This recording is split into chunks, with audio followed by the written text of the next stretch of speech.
Action.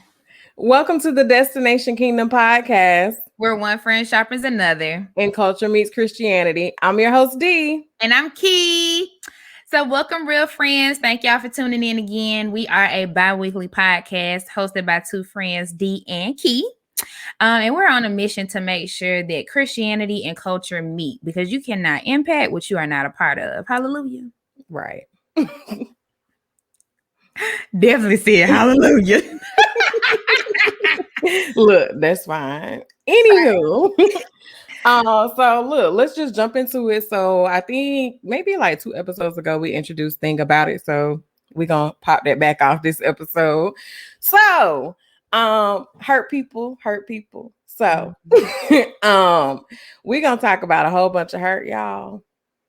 And to pop it off, we gotta start with this Keisha and Ashanti verses. Okay. Girl, listen. Okay, so first of all, let's just give all praise and honor that the verses even happened. Right. Okay? Right. Let's do that. First, giving honor to the guy who's the head of my life and everybody on the roster in their respective places. We just want to come for the Lord and say thank you for allowing this verses to actually happen. Third time. It happened. It's a charm.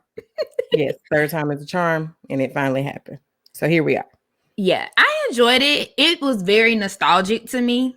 It did take me back to those hurt girl places of my life. And I don't want to say like those bitter places, but it did take me back there. It did have me reminiscing and giving glory, like, oh Lord, thank you, I ain't there no more. You know what I'm saying? It did kind of make me feel like that. But what were your thoughts, girl? I enjoyed it too, and I will say I was asleep on Ashanti at first. I was asleep on Ashanti. I was asleep on my girl. And then I remember as she started playing her songs, and I was like, "Oh dang, this used to be my jam back in the day." Like, okay, I forgot Ashanti. She did that. Okay. Girl, when so she, yes, baby. yes. Listen, I told people, because people were like you, they would sleep. I said, now I'm not gonna say with full confidence that Ashanti was gonna win the battle, but I think Ashanti was gonna come there and remind us why she was the princess of R&B at that time. You know what I'm saying? I'm like, she came with it. She had the hits. I was like, oh, I forgot about this song. Like, okay, bring me back. But yeah, it was good. I will say I don't know what Keisha had going on. I pray she all right, but she was a little all over the place for me. She was. The part with her wanting to stand up, girl. I didn't mind if she wanted to stand up. It was like, y'all, it's been going on 3 times. Y'all didn't go over the, you know what I mean? Like, y'all didn't go over the setup. Like, and then we had to wait so long. It was like, Keisha, are you okay? I was concerned. That was like, Keisha, are you okay? Too. And they said she was doing her hair, and I was like, okay, like this wig for to be popping. Now I will say both of their hair. I mean, it was late. It was late. They probably had the same sponsor on here, but their wigs, baby, when I say bone straight and it was moving with no stiffness. Stiff well. Hello, my hair braided down, so I can't even do the look. But you know what I mean? It was nice. It was nice. I enjoyed it. It, like I said, what was your favorite Keisha Cole song? Oh gosh. I should have cheated. You already know.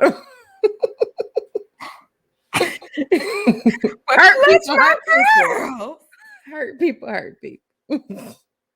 But you know, that's a fact, though. not on the hurt people. That is a fact. But I was talking about on I should have cheated. That is a fact. Yeah, yeah. My favorite Keisha Cole song was Heaven Sent, or is Heaven Sent. Actually, that's my favorite song. Period. I like, that's the little vibe. I like Sent from Heaven. Wait your whole life trying to see where it's going to come or where it's being. You may have put okay. That's my song. What was your favorite Ashanti song that you remember from back in the day? Gosh, Rain. What is it? Rain. Rain. Yes. Yeah. Would you take this pain from me? Thank you. I don't want. Now I was not with her on that. I don't want to live. I don't want to breathe. I was like, wait a minute. But I see where she was coming from. I see the hurt. I see. Yes, yes. I'm like, sometimes you get to that place though where you like, it's a lot, bruh. It's a lot. I think I already gave mine away, but my favorite Ashanti song was "Baby, Baby, Baby." Baby, baby, baby. Baby, baby, baby, baby, baby. Then the little piano song.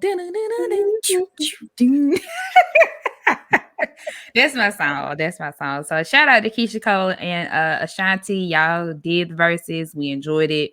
Definitely took us back on a ride to when them songs was first coming out. Had no business listening to that song, but we was there. Yeah, I'm like, I don't even think I was really in a place to be hurt when Ashanti was out for real, but she was the vibe. No, I wasn't in a place to be hurt either. I think it was more nostalgic for me, just remembering like being around family and stuff, like when that came out and like them songs being the hit back in the day, and just yeah. I think for our age range, Keyshia Cole was more relevant to when we actually started going through that phase of life.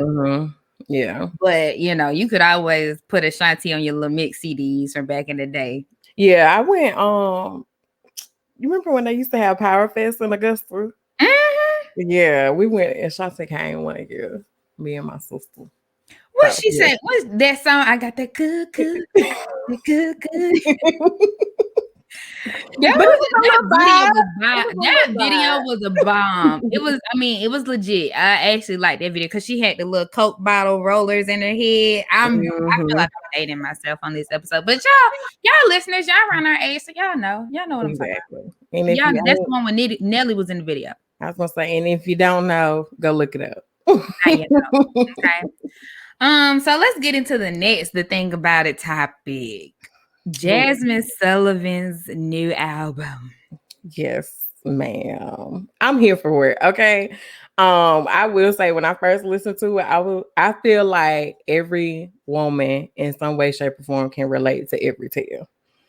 Like it might not be your whole tale, but it's a part of it in there. Because even when I was looking at it and I was like, dang, like I can relate to Antoinette. I can relate to Donna. Like I can relate to Ari. Like I can relate to a whole bunch of, like I'm here and I definitely got some of those moments. But yeah, what you thought about it?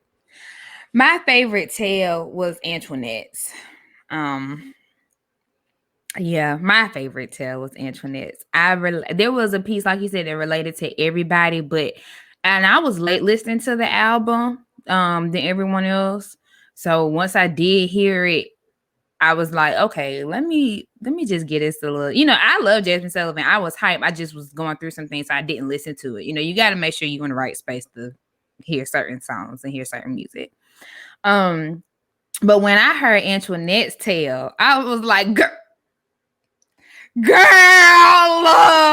because we all, in some form or fashion have done that. We have lied in a way to that man or even to ourselves to just make us feel better in that moment and just kind of give ourselves like a false hope that wasn't real. It was never real. But then when that ends and you have to sit up there and be like, why did I say that? I really never even meant that.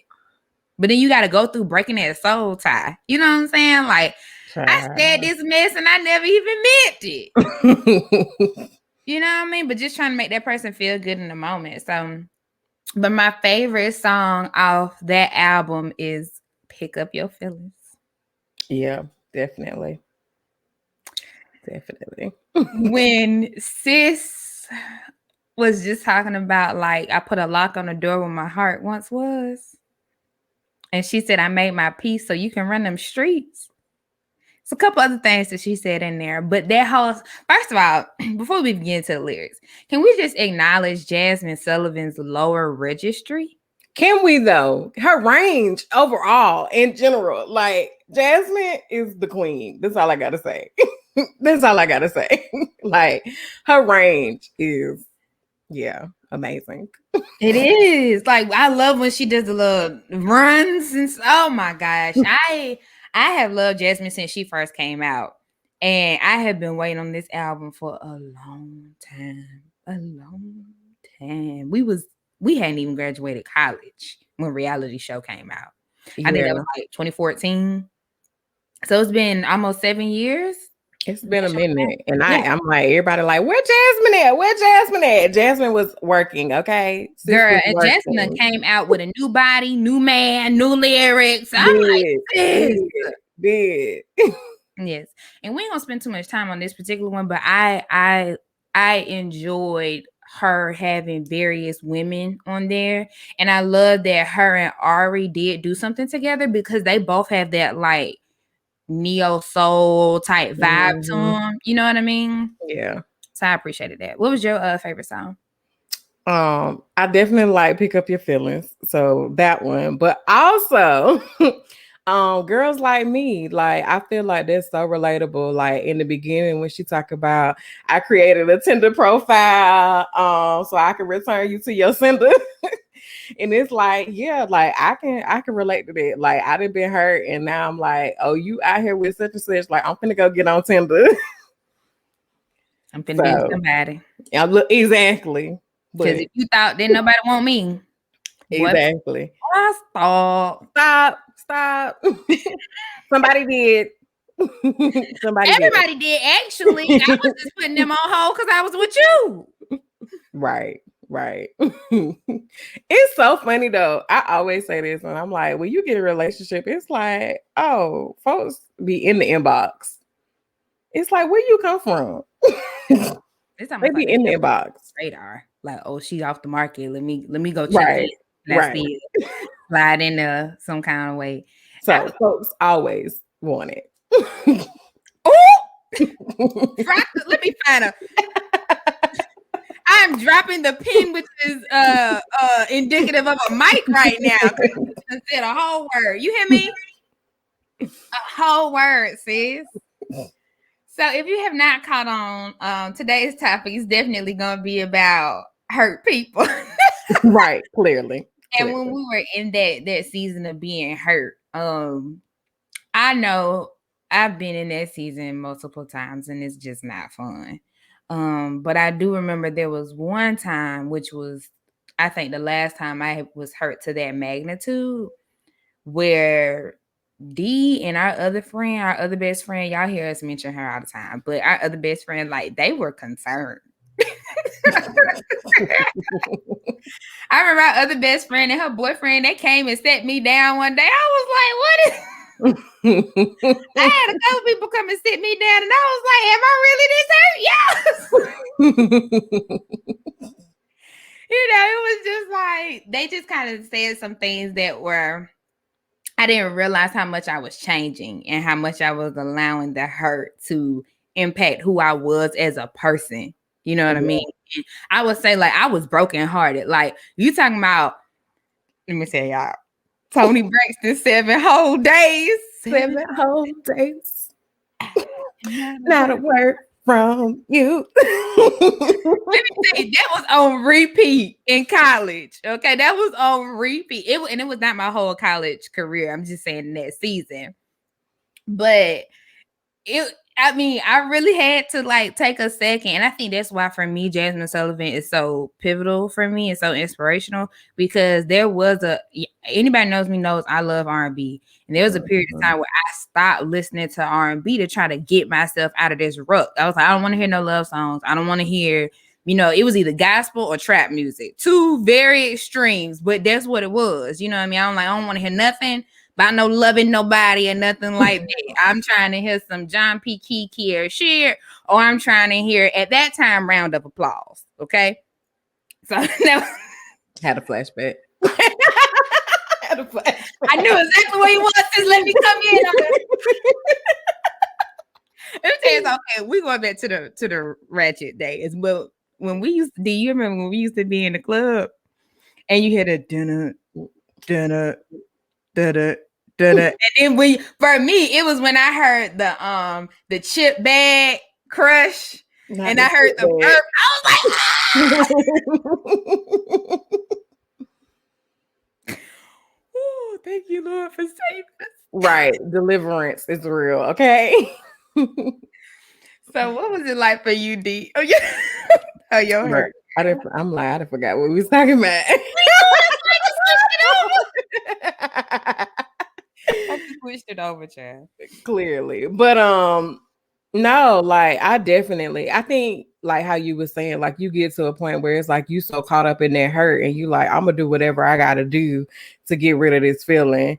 For me, I like R&B as well, but sometimes that meant like, oh, I'm just gonna go out here and go on a date with somebody or whatever. And it's like, I have no intention of being in a relationship with you, getting with you, nothing long term. Like, I just want to get a free meal and have a good time. So it's like that was nothing. And it's like, you need your real friends to be like, hey, like, what you got going on, bro? What you got going on, sis? Because this ain't it. This ain't it. Like, I understand you hurt. You need to take some time, sit with your feelings. But don't be out here hurting people. And I feel like that's something too, because at a certain point, both of us had those times where we did hurt people just because we was hurt. And it wasn't, and these were good people. Like, it wasn't nothing personal. It was just like, man, I'm just trying to figure out how somebody did me like this. I'm finna do it on you. And it does not make it right at all. And not like you intentionally tried to do it to him, like, right. One of my mentors, I remember saying something, just kind of talking about this dude that I was entertaining at the time, and she could tell like I wasn't that into him, but that I was just dating, and she like lit into me. She was like, "That is still a human being." He is a man and he may not express his feelings like that, like you do, because you're a woman, but he has feelings and I know that you are hurting him.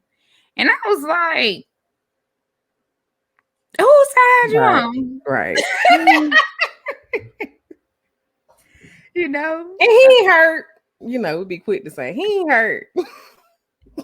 He probably out here doing the same thing. Come on, that is a hurt girl thing right there. He hurt. This one is not hurt. Oh Lord, thank you for deliverance, G. Yeah. Going down memory lane. Not these things both. Because that's like, you think about that and you be like, dang, bro, I really was hurt. I was really hurt. And didn't know how to process the feelings that I was feeling. Or didn't want to process them, didn't want to sit down with them, You think that made you even angrier? Subconsciously, yeah. Subconsciously. Yeah. I feel like we both saw each other become really angry at different points in life. And it was like, I'm gonna let you ride this out, but let you have your moment. Let you have your moment. Because I know you pulled me to the side on some stuff and kind of gave me some, good sister love talks, and I did the same to you. Yeah, I was like, you definitely D. I think it's time. I be like, not I think it's time. Not I think it's time. Let me tell y'all how D be talking to me. She be like, you'll do it when you're ready. This what kid. This thing he'll be so calm in her little Oprah Winfrey and Jan Levins and I feel this. Oh, let me tell y'all what she said. They get on my nerve. I feel like you already know what you should do, but you're just not ready. So you'll do it when you're ready. Help her if you. Oh, this episode is all over. It's all right. But I feel like you guys appreciate this transparency to a degree of us just being in that season and time. So, D, what do you think helped you to kind of come out of that? So we knew like when you weren't ready to deal with that, but when you became more mature and you said, okay, it's time for me to deal with these feelings, because obviously it's worked out for you. I mean, obviously Denitra has not made the formal announcement on the podcast, but obviously it's worked out. Look, I was the girl that went and made the Tinder profile because I was angry, but I met my future husband on Tinder, so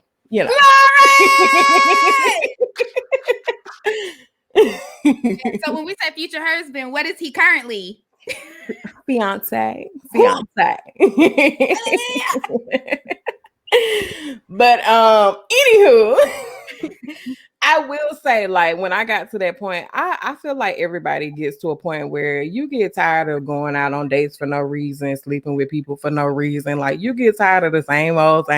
Like, eventually you want something more. And I'm like, when you get to that point, it's like, okay, like, I only know how to be toxic because that's all I've been doing for the past, I don't know how many years. So like, I got to unlearn some of these habits. So I will say that counseling was like a huge part of that. But me moving to Jacksonville, I think I've talked about this numerous times, like me just removing myself from everything, everybody that was familiar to me, kind of put me in a place where I had to sit there and deal with all the stuff I had done. I ain't really know nobody. Like, it was me and Jesus. Mm-hmm. Yeah, me and Jesus. And I still had to, even when I got in my last 2 relationships, I still had stuff I had to unlearn. Why are you looking like that? I'm trying to count the 2. My current one and then the one before, I had stuff I had to unlearn. I feel like those 2 were like my most mature relationships. Mm-hmm. Because before that, I mean, I was in relationships or wasn't in relationships, you know. Situationships. I feel like we all been. Let me tell you, okay, to the young ladies and the young men that will listen to this podcast in the future, be very careful when y'all get into them situationships. That whole thing of like, we ain't gonna catch no feelings and all that stuff. I mean, bruh, that's not real, especially if you guys are having conversations outside of the bedroom. You know what I mean? Like, if y'all are actually vibing and chilling, you just like, bruh, she cool, or girl, he just cool, we just kicking it. Girl, boy, friends, I mean, feelings are going to develop. It's in some way, shape, or form. And it may not, you might be like, oh, we just cool, but you more than cool because you in the bed with him, you know, more often than not. More often. And you know what? I will say, even in my hurt season, that was something that I felt like I wasn't perfect, but I felt like I did a decent job of knowing myself to know like I couldn't easily separate the feelings from the act. You know what I mean? So I just encourage everybody, like, check yourself for real. If you really out here trying to be that girl, that dude, check yourself for real. Make sure you are honest with yourself to say, can I really separate? Can I really, you know, put a barrier or put a lock on the door where my heart once was, like Jasmine says, like, can you really do that? And then if you can do that, can you easily take it back so that you can be open for love? Because it's not easy. I'm going to say that's the part. Because I feel like I was a person that could separate my feelings. But even on the flip side of that, it's like, are you running from your feelings from something else? Are you running from past hurt that you're really not trying to deal with? So it's like, yeah, I don't have to give this person my feelings, but then you closed off to love in the long run. Yeah. And it's toxic. Either way, it's toxic. Like, as much as we don't want to admit it, it's just toxic. I think for me, I had a slight period of toxicity at the end of college, but my toxic traits came out after college. I feel like that's when I was really like, I'm grown. I was blessed to have a job in my field. I had moved to the Atlanta area. And I had really started moving on from the guy from that previous relationship, you know what I mean? But I definitely was like, I'm not ready for a relationship. But if you want to take me on a date, we can go on a date. If you want to like talk to me, like we talk, you know what I mean? But it definitely led me into some situations that I should not have been in. And only by the grace of God. Okay. Only by the grace of God. But I think for me, like when you said that period of like when you moved to Jacksonville, so we both moved to different cities, you for a different state at the same time. I feel like while you were going through that period of really growing and healing and working through yours, I was doing more of the like wilding out. You know what I mean? Yeah, but I mean, I feel like I started wilding out earlier. Yeah, no, I'm putting it parallel. Yeah, I'm putting it parallel because you were wilding out in college and pre-college. Yep, exactly. Yeah, I was like chilling and exploring and doing different stuff. Cause so for me, just giving some of my own history, like I didn't get to be out there like that when I was in high school because just of how I grew up and how I was raised. I just wasn't allowed to. So when I got to college, I had a relationship for a good bit of college. Now I was still going to parties. Don't let me preface this. I was not sitting up in my room. They know not you was doing in the club. anything. Right. I was definitely out there, but there would only be a certain point that I would let myself get to because I did have relationships. You know what I'm saying? Mm-hmm. So let me preface that. Your girl was not sitting up in her room like Brandy, okay? I'm sorry. But after college, like it was like no whole bars. Like I was blessed. I had my apartment. I was grown. I had a job. I had money. I didn't really need. I hate to say, like I didn't really need nobody for nothing. So I was like, man, listen, you getting on my nerves today. I'm gonna try to talk this out with you, but while I'm talking this out with you, I'm gonna go eat with somebody else too. And like you said, like he doing the same thing. So but when God, I think I mentioned this in season 1, when God brought me into that time of like no dating for a year, that is what changed me. That when he sat me down and was like, you ain't talking to nobody, you're not going on any dates, you need to cut everybody out, and it's gonna be me and you for 365. And I was like, what? What you mean? Like, and I think that is where he really like worked on the hurt as it pertained to men. And then in these recent years, it became hurt on like, well, so, okay, when I was going through that year of no dating, it was dealing with the present hurt that I could easily identify and forgiving that. But now after coming out of that, we're almost 4 years removed from that. Yeah, girl, that was 2017, 2018. Oh, okay. That's what I'm saying. Praise God. But okay, 4 years. Right. Almost 4 years removed from that. Now it's been more of a season of, okay, let's deal with how you even got into those situations. So let's go into that childhood trauma. Let's go, okay, we dealt with like your late teens to early 20s, but now let's go to from the day you were born leading up to that. What got you there? And let's heal from that. And that has been a rough journey.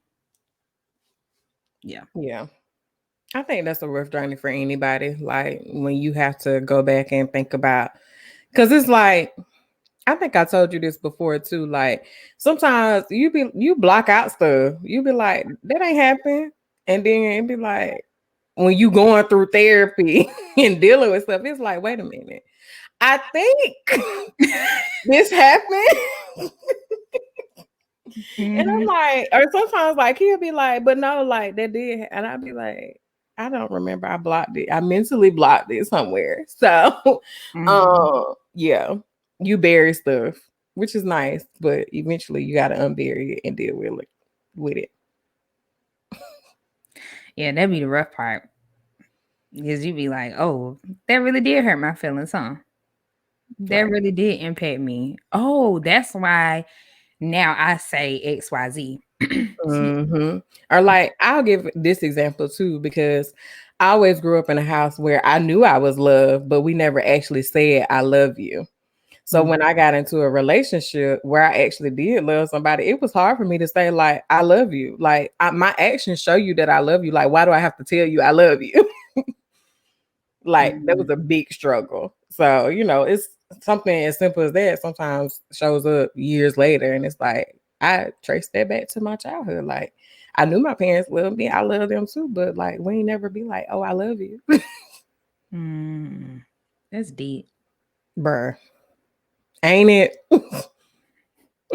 So now is it easier you feel like to say it? Yeah, I think after I got out of it, and then especially with my fiance now, like, I mean, he comes from a lovey-dovey family. I mean, his cousins, everybody, grandma, like when they first met me, I love you. I'm like, I don't even know y'all, but I love y'all too. And the D is not lying because I I would have to tell now she tells me on her own. Like if I say it, she'll say it back.